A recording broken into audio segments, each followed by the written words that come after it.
A small neighborhood gazebo is casting a big shadow over the community of Port Tampa, especially since it collapsed into a pile of rubble last week. I found out why this modest landmark is so important and why the neighbors are determined to bring it back.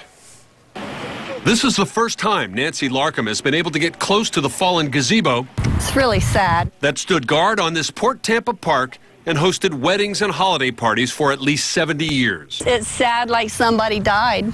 The gazebo was on its last legs for years, but vandals recently damaged it further, which brought the Parks Department out. When our crews went out to fix it, it collapsed. The gazebo and the park honor those who died fighting in the Spanish-American War of 1898. In many ways, the Spanish-American War was Tampa's war.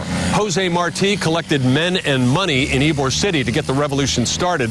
Then after the war actually began, this is the very spot where Teddy Roosevelt and his Rough Riders got ready to cross the water and charge San Juan Hill.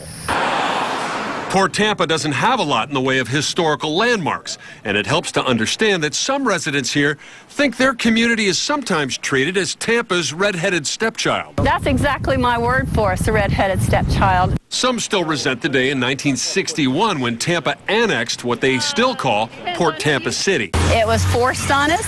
So folks here are a little touchy about the gazebo and want to make sure it gets replaced. I'd like it to look exactly like it was.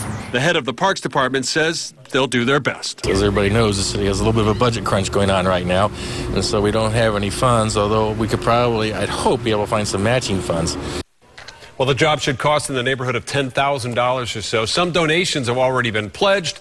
You can contact the Port Tampa Women's Club if you'd like to help.